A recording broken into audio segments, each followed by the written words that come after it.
Durham police released new details about the shooting of a teenager by one of its officers. Chief Patrice Andrews says the investigation suggests no wrongdoing by the officer, Corporal Rex McQueen. She described what she saw in the body-worn camera video and commended McQueen and the other officers who provided first aid to the 16-year-old. Their quick actions in locating this person, this juvenile, and using their training experience to render aid were very likely and do very likely contribute to the fact that he is alive today. Andrews said this shooting never should have happened and urged parents to talk to their children about the dangers of firearms and committing violent crimes. Andrews also disputed the teenager's relatives who said he was shot in the back. Some positive news coming out of Durham. Slight decreases in both violent and property crimes. That's coming from the third quarter crime report, which has data through the end of September.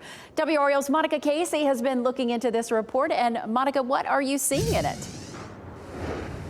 Deborah, these reports have so much data, but the big takeaway here today is a drop in violent crime in Durham. That is driven in large part by a decrease in homicides by 17%. Through September 30th, homicides were at their lowest since that time in 2020. The number of gunshot wounds per week is also below where it was in past years.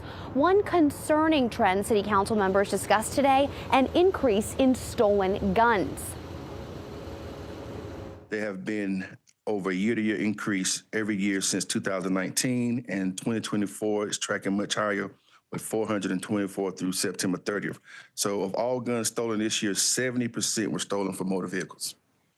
This is much higher ratio than it has typically been. As of that September 30th date, Durham police were at about 73% sworn staffing. That deputy chief pointing out once that number drops below 80%, it impacts response time. DPD is responding about a minute slower than their goal time, but there is some improvement on the horizon.